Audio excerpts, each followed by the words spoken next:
Good morning and happy Monday to all my educator friends and family.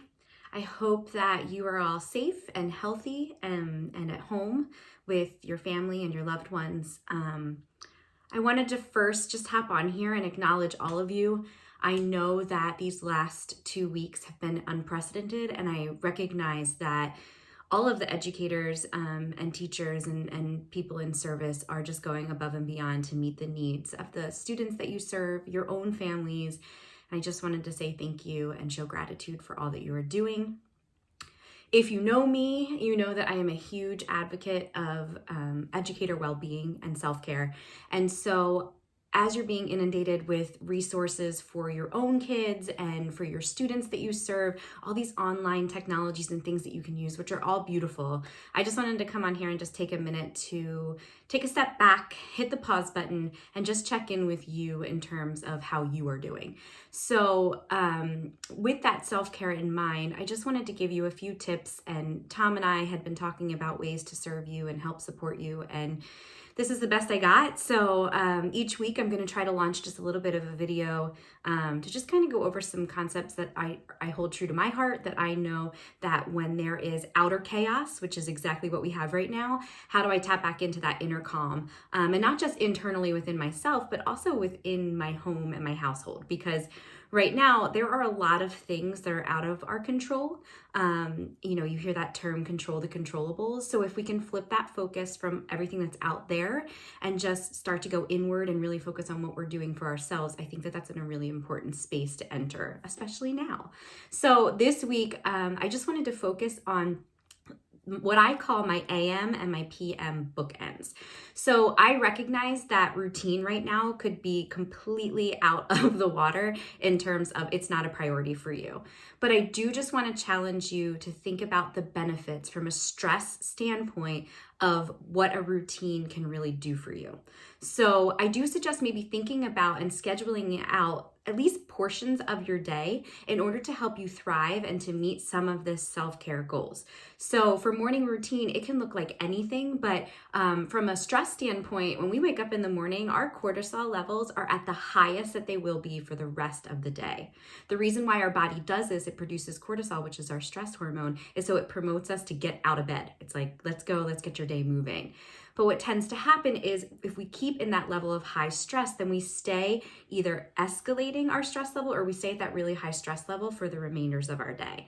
So if we can, first thing in the morning, do something to tackle and reduce some of that cortisol, you'll see a sense of inner calm that lasts with you through the rest of your day.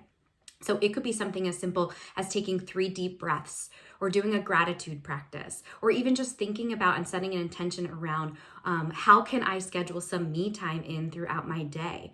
Or what would I love spending time doing today that because I have this weird kind of situation going on, I now have some space in my schedule to maybe create or maybe do something that I haven't had a chance to do. So even just setting some intentions for your day. For me, it looks like meditation, Calm and Insight Timer, and some of these apps are offering some awesome services. I know Calm has some free meditations that are specific to stress and anxiety and some of these depressive symptoms that we might be feeling because of this current situation. But another suggestion that I have, and this is something I've been doing with my kids every morning, is literally as soon as we get up, we go outside, whether it be for a walk, whether it be for a bike ride, whether it just be sitting on our deck and raising our heads to the sun and letting some of that sunlight hit us. That is actually the number one scientific proven way to reduce stress hormones, is getting some sunlight or natural light or being out in nature first thing in the morning. So doing something in the morning to set your day up so that you're in a peaceful state when you go to tackle all the things that are being thrown at you. And then on the flip side of that is our nighttime routine. So I always say that our nighttime routine kind of sets us up for being able to do that morning routine. And I recognize the drive and the motivation to just kind of vegetate, which is totally okay too, but maybe doing it in a way that sets your sleep up so that you are going to bed at a reasonable hour, that you are not over digesting information from all these different avenues that we're getting it. I know that if you're on social media right now, it can be a lot of information. And I'm not saying completely numb yourself to what is going on in the world, but maybe just be really choosy about the time of day and how long you interact with some of that information so that you're not over overloading your system and feeling overwhelmed.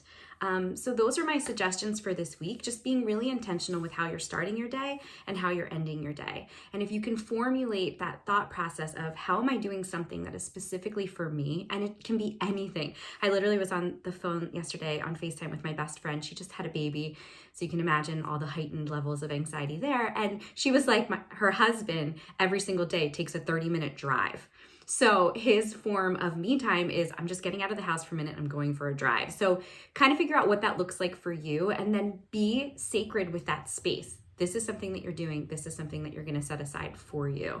And the other thing is to think about an activity or something that you've always wanted to spend more time doing. I've seen a lot of people like Marie Kondo, like cleaning out some clutter. We just started painting our doors and putting new knobs on our doors. It's something for 8 years. We were like, okay, this is something that we really wanted to do. So try to find some ways to spend time that is productive and just makes you feel good, and just kind of do some things for you. So thank you for all that you do. I see you. I recognize all that you're doing. My own children's teachers are fabulous and amazing. I'm here to support you. Tom and Abby, we're all here to support you. So let us know what we can do. Thanks so much. Have a great week.